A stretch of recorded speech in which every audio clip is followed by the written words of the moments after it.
Allahu Ekber.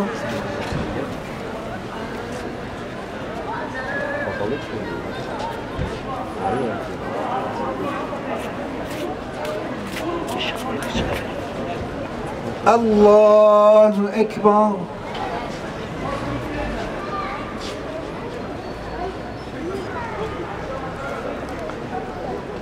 Esselamu Aleyküm ve Rahmetullah. Esselamu Aleyküm ve Rahmetullah. Euzu billahi mineşşeytanirracim. Bismillahirrahmanirrahim. Elhamdülillahi Rabbil alemin. As-salatu vesselamu ala Resulina Muhammedin ve ala alihi ve sahbihi ecmain.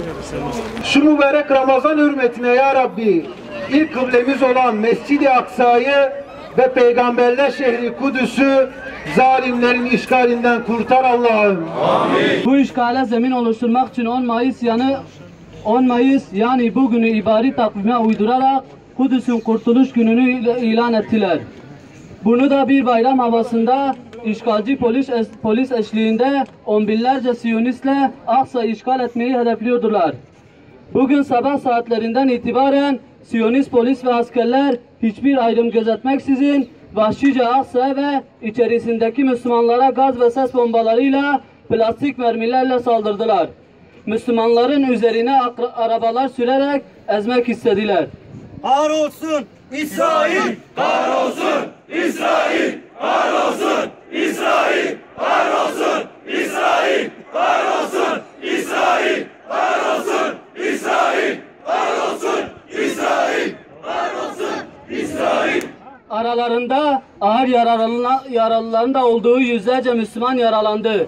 Onlarcası gözaltına alındı. Elhamdülillah Müslümanlar bedenlerini Aksa'ya siper ederek işgale izin vermediler.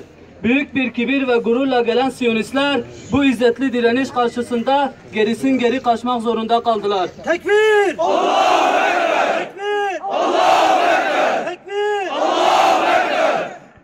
Daha önce de dile getirdiğimiz gibi Siyonist işgalcilerin pervasızlığı onların gücünden veya cesaretinden kaynaklanmıyor. Onların saldırılarını her gün biraz daha genişletmelerinin en büyük nedeni İslam dünyasının dağınıklığı, duyarsızlığı ve kutsallarımıza yaptıkları saldırıları sözlü olarak kınamakla yetinen İslam ülkeleri yöneticilerinin samimiyetsizliğidir.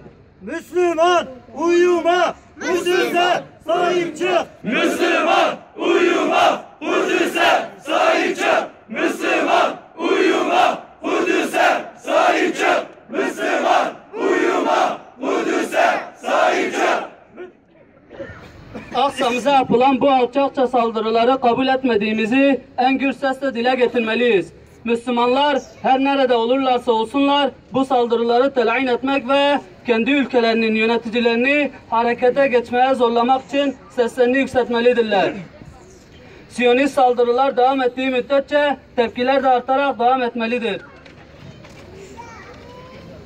Mescid-i Aksa ve Kudüs davası sadece Filistinlilerin veya sadece Arapların davası değil, bütün Müslümanların davasıdır.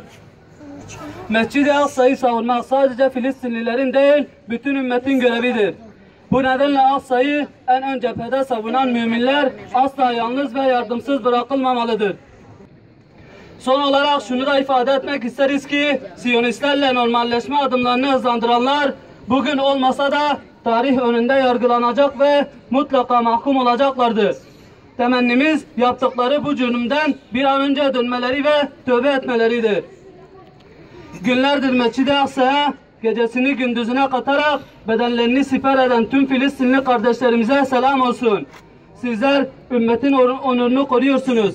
Zalimlere karşı dik duruşunuz elbette zaferi getirecektir. Zulmetmekte olanlar ise yakında bir inkılaba uğrayıp devrileceklerini göreceklerdir.